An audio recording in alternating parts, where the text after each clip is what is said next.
भाई जवानी, जब तक मियां बीवी जवान है, जाहिर है कि जिस्मानी एतबार से एक दूसरे की जरूरत है, मगर शौहर 60 साल का हो गया, बीवी 55 साल की हो गई, अब जाहिर है कि जिस्मानी एतबार से ज्यादा अट्रैक्शन नहीं है, लेकिन फिर भी एक दूसरे से बड़ी मोहब्बत है।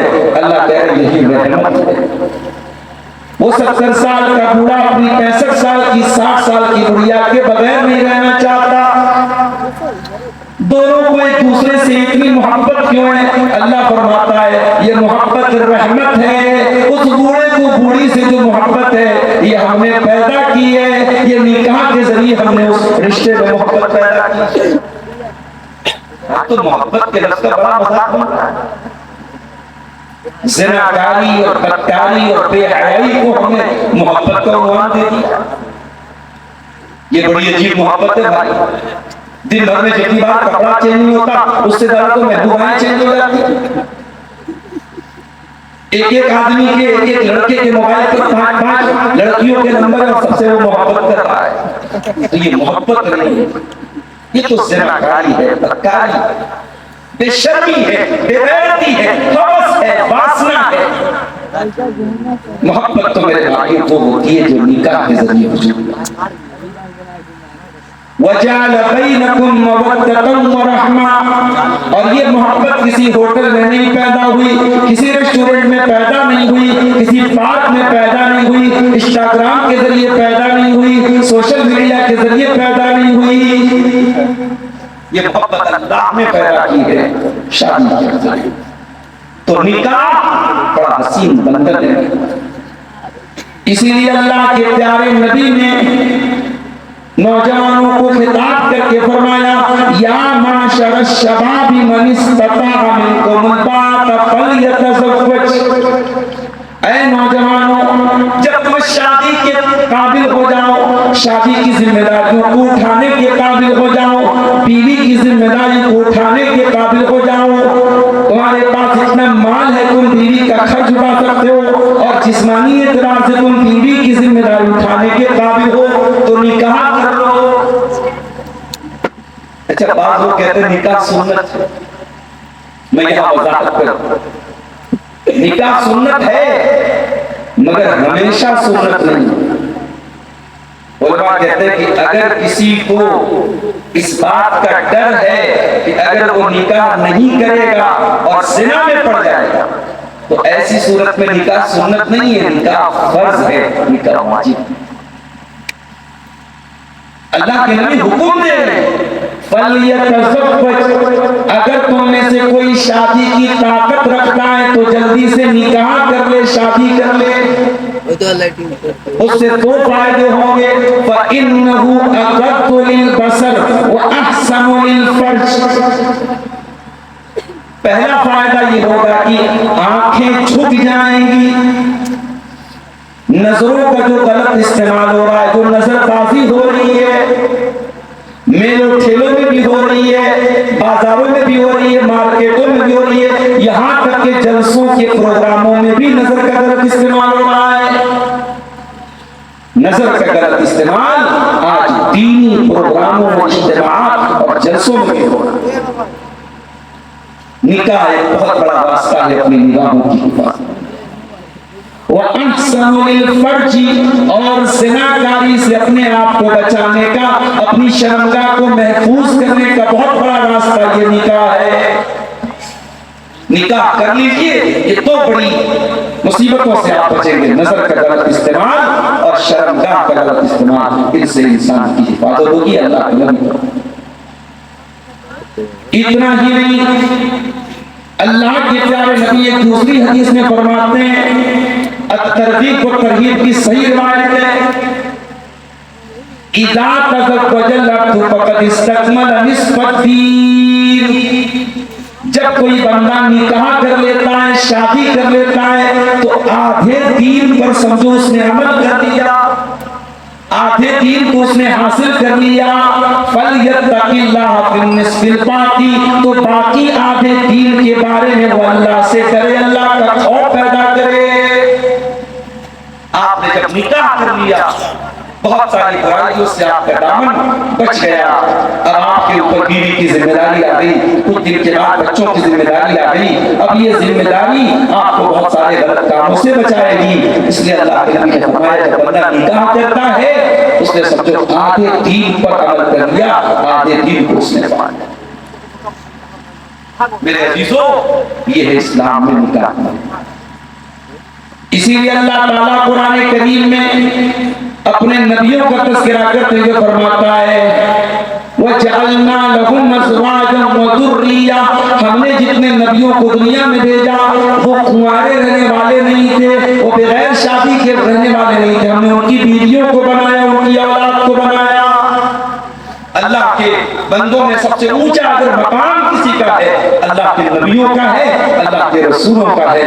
अल्लाह कह रहा है कि हमने अपने नबियों को भी बाल बच्चे दार बनाया है, उनको भी शादी करने का हुक्म दिया है, उनकी भी बीवियां थी, उनके भी बच्चे थे।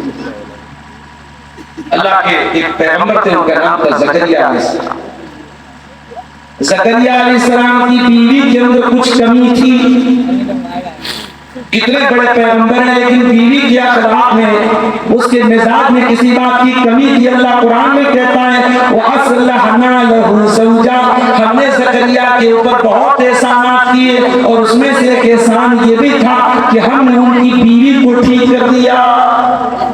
इंसान को नेक बीवी का मिल जाना, दीनदार बीवी का मिल जाना, एक ऐसी बीवी का मिल जाना जिससे मिजाज टैली करे, जिससे मिजाज मेल खाता हो, इसकी पसंद नापसंद शौहर से मेल खाती हो, ये भी अल्लाह की बहुत बड़ी नेमत है। अल्लाह कह रहा है कि हमने ज़करिया की बीवी को ठीक कर दिया। इसलिए अगर किसी की बीवी के अंदर कोई कमी भी है कोशिश करे उसकी इस्लाह की और साथ में अल्लाह से दुआ भी करे, इसलिए कि अल्लाह ताला इंसान के अखलाक और मिजाज को तब्दील करने पर कादिर है। अल्लाह अपने पैगंबर की बीवी को ठीक करे, तो नबियों को भी अल्लाह ने बात अच्छी कहा। इसीलिए मेरे प्यारे साथियों, अल्लाह के प्यारे नबी ने निकाह किया और आपने एक नहीं एक वक्त में आपकी 9 बीवियां थी, जो अल्लाह ताला के तरफ से आपको एक खुसूसियत दी गई थी।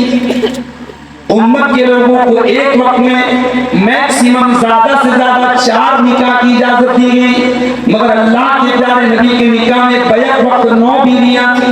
और ये भी मैं समझता हूँ, उलमा ने इसके बारे में लिखा है कि अल्लाह के नबी की जो 9 बीवियां थी इसमें भी अल्लाह ताला की तरफ से बहुत बड़ा एक बहुत बड़ी हिकमत थी। ये 9 बीवियां एक खानदान की नहीं थी, इसमें कोई यहूदी सरदार की बेटी सफिया थी,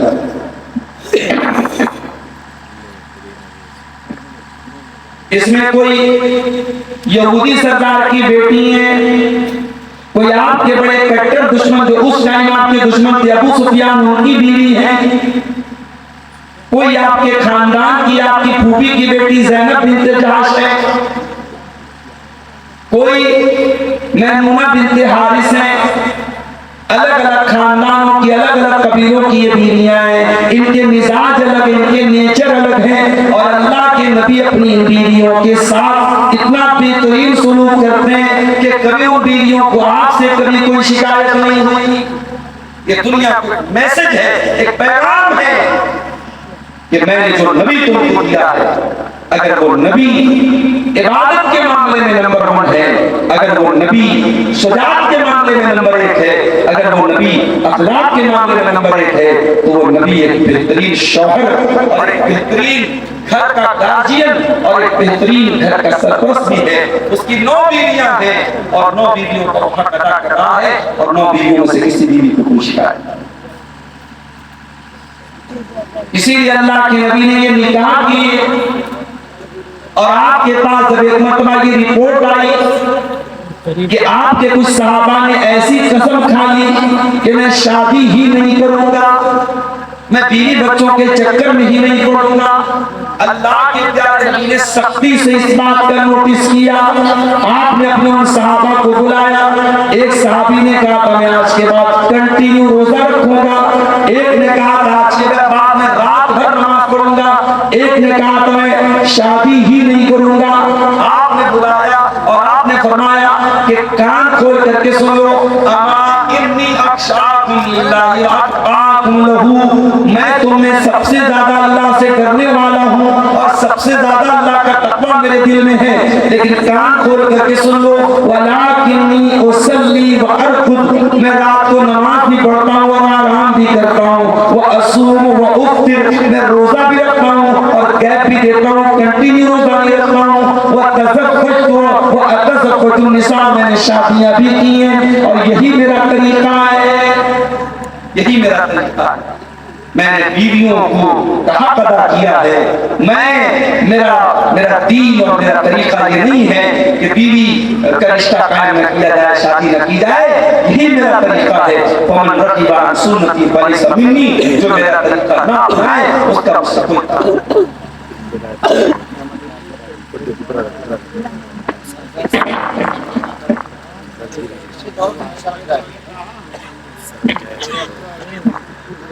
और ये बीवियां दुनिया की और बीवियों की तरह जाहिर है औरतें हैं, और औरत के साथ जो औरत का अपना एक मखसूस मिजाज होता है, एक नजाकत होती है, वो जाहिर है कि अल्लाह के नबी की बीवियों के एक सौतन दूसरी सौतन के साथ जो रकाबत रखती है वो नबी की बीवियों के अंदर भी थी। लेकिन अल्लाह के प्यारे नबी कितने सब्र तहम्मुल के साथ अपनी बीवियों के मिजाज को बर्दाश्त करते थे। जरा आप हदीस की किताबों को उठा के देखें। एक बीवी के पास आप बैठे, दूसरी बीवी के यहाँ से प्लेट में या प्याले में कोई हलवा या मीठी खाने की चीज आती है, जिस बीवी के पास आप बैठे उन्होंने गुस्से में उस प्लेट को जमीन पे दे मारा, प्लेट के दो टुकड़े हो गए। अल्लाह के प्यारे नबी चाहते तो नाराज होते, गुस्सा करते, बुरा भला कहते, आपने बड़े प्यार से फरमाया गारत उम्मुकुम, ओ लोगों तुम्हारी माँ को गुस्सा आ गया, तुम्हारी माँ को गुस्सा आ गया। आपने प्लेट के वो दो टुकड़ों को उठाया, उसको इकट्ठा करके अपनी उस बीवी के किचन में रखवाया और एक सही सालिम प्लेट उस बीवी के हवाले कर दी जहां से वो प्लेट आई। ये अखलाक अल्लाह नबी का अपनी बीवी। तो मेरे भाइयों, निकाह का बंधन हो, इस निकाह के बंधन को कायम करने के लिए इस्लाम ने कुछ कंडीशन रखी है, शर्त रखी। उसमें पहली शर्त ये है, अगर लड़का लड़की का निकाह हो रहा है, इस्लाम कहता है लड़का लड़की की रजामंदी के बगैर निकाह नहीं होना चाहिए, लड़का भी राजी होना चाहिए, लड़की भी राजी होनी चाहिए, जबरदस्ती निकाह नहीं होना चाहिए। ला यहिल्लु लकुम अन तरिथुन निसाअ करहा, ऐ ईमान वालो, तुम किसी औरत के जबरदस्ती वारिस बन जाओ, इस्लाम इस बात की इजाजत नहीं देता। अगर तुम्हारे निकाह में कोई औरत आई है तो जबरदस्ती ना हो, रजामंदी के साथ रिश्ता। इसीलिए जब रिश्ता तय हो, अल्लाह के प्यारे नबी ने इजाजत दी है कि दोनों मियां लड़का लड़की जो अभी शादी के रिश्ते में नहीं बने, दोनों एक दूसरे को देख लें, देखने की इजाजत दी है। हमारे यहाँ कहीं की बड़ी सख्ती है साहब, अरे अभी तो शादी नहीं हुई, अभी कैसे देख सकते हैं? शादी रिश्ता तय कौन करता है? लड़की के घर वाले करते हैं, लड़का के घर वाले। लड़की को एक नजर लड़के का फोटो दिखा दिया जाता है, लड़के को एक नजर लड़की का फोटो दिखा। और आज तो माशाल्लाह फोटो तो ऐसे ऐसे आ रहे हैं, गोरे को काला बना दीजिए, काले को गोरा बना दीजिए, काली आंखों को ब्लू बना दीजिए, कैसे फिल्टर आ रहे हैं। हमारे नौजवान तो माशाल्लाह सेल्फी लेने में बहुत आगे हो, तो जानते ही हो स्नैपचैट से कैसे कैसे फोटो लिए जा रहे हैं, इंस्टाग्राम के जरिए कैसे कैसे फोटो लिए जा रहे हैं। तो फोटो को तो आज के जमाने में कोई एतबार नहीं। और फिर माशाल्लाह मेकअप भी ऐसा ऐसा आया है। एक लतीफा कहीं मैंने पढ़ा कि एक औरत अपने बच्चे को लेकर ब्यूटी पार्लर गई और बच्चे को बाहर बिठा दिया कि मैं आ रही हूं अंदर से मेकअप कर। और जब अंदर से मेकअप करके आई तो बच्चे से कह चल बेटा, तो कह रहा आंटी आप कौन? बच्चा पहचान नहीं पा। तो मेकअप और फोटो की दुनिया कितना आसान है धोखा दे देना। लेकिन आप गौर करें, अल्लाह के नबी ने इजाजत दी। आपने फरमाया इज़ा खतबा अहदुकुम इला इम्रातिन फलयंजुर इलैहा, जब तुम में से कोई किसी औरत को निकाह का पैगाम दे तो उसको देख ले एक नजर। फइन्नहु अहरा अन युदमा बैनहुमा, जब एक दूसरे को देख लिया जाएगा तो आगे रिश्ते में मोहब्बत बरकरार रहेगी। क्यों अल्लाह के नबी ने हुक्म दिया है? ताकि जोर जबरदस्ती न हो और आपस की रजामंदी से ये रिश्ता हो। एक सहाबी है, उनका नाम है मुगीरा बिन शुअबा। उन्होंने एक औरत को निकाह का पैगाम भेजा। जब अल्लाह के प्यारे नबी के पास आकर के उन्होंने जिक्र किया कि अल्लाह के रसूल, मैंने फलां औरत को निकाह का पैगाम भेजा है। आपने फरमाया अनसरत इलैहा, क्या तुमने अपनी मंगेतर को देखा, अपनी होने वाली बीवी को देखा? क्या देखा तो नहीं है। आपने फरमाया फंजुर इलैहा, जाओ उस औरत को देख लो। फइन्नहु अकरम युदमा बैनकुमा, देख लोगे तो रिश्ता ज्यादा लंबा चलेगा, बरकरार रहेगा। अब मुगीरा बिन शुअबा लड़की के घर पहुंचे, लड़की के माँ बाप से मिले और कहा कि मैं अपनी होने वाली बीवी को एक नजर देखना चाहता हूँ। अल्लाह के प्यारे नबी सल्लल्लाहु अलैहि वसल्लम ने मुझको इजाजत दी है। लड़की के माँ बाप को बड़ा बुरा लगा, लड़की के माँ बाप को बड़ा बुरा लगा कि हमारी बेटी को देखने की बात कर रहा है। अपना होने वाला दामाद हमारी बेटी को देखे, ये उस दौर के लोगों को गवारा नहीं है। मेरे भाइयों माफ करना, आज मुसलमान के घरों की जवान बेटियां हैं, गांव के लड़के, मोहल्ले के लड़के, समाज के लड़के जो आपकी बेटी के लिए गैर महरम है, धड़ल्ले से घर में आते हैं। जवान बेटी उनको चाय नाश्ता दे रही है, जवान बेटी उनके सामने आती है जाती है, कोई पर्दा नहीं करती है और हमारी गैरत पर कोई फर्क नहीं आता, हमारी शर्म हया पर कोई फर्क नहीं आता। कितना फर्क हो गया आज की सोसाइटी, बहुत सी सोसाइटी।